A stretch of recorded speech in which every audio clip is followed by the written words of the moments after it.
ఈ వీడియో ఎవరిని బ్లేమ్ చేయని కాదు, నాకు ఒపీనియన్ చెప్తున్నాను. కార్తీక మాసంలో సోమవారం పూటలు చూస్తే శివాలయం అయితే నిప్పు రవ్వలతో వెలిగిపోతుంది. శివయ్య కరుణ పొందాలంటే అలా ఎదురు మనుషులు తోసేసుకొని కౌంటర్లను జరిపేసుకొని కొట్టేసుకొని వెళ్ళి దీపాలు వెలిగించాల్సిన అవసరం లేదు. మీరు శివయ్యని పర్టికులర్గా చూడాలి అనుకుంటే మీకు ఎక్కడైనా ఆయనే కనబడతాడు. సపోజ్ మీరు అంత క్రౌడ్ ఎక్కువ ఖాళీగా ఉంటే వెలిగించుకోండి, తప్పలేదు. క్రౌడ్ ఉన్నప్పుడు ఎదురు మనిషిని తోసుకొని వెళ్ళిపోవడం తప్పది.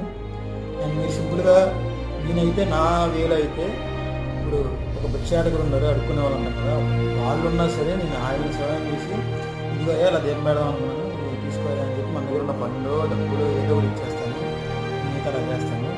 లేదు నువ్వు ఇంకా చూడాలనుకో, నీకు ఇంకా దీపం పెట్టాల్సిందే అనుకుంటే అడుక్కునే వాళ్ళు ఉంటారు టెంపుల్ దగ్గర, వాళ్ళ ముందు దీపం పెట్టు. ఎవరిని అడిగారు అనుకో శివయ్య భిక్షాటకుడు కాదే అంటే నా మాట వేసి వదిలేసి కరెక్టే కదా. ఇది జస్ట్ నా ఒపీనియన్ అంతే.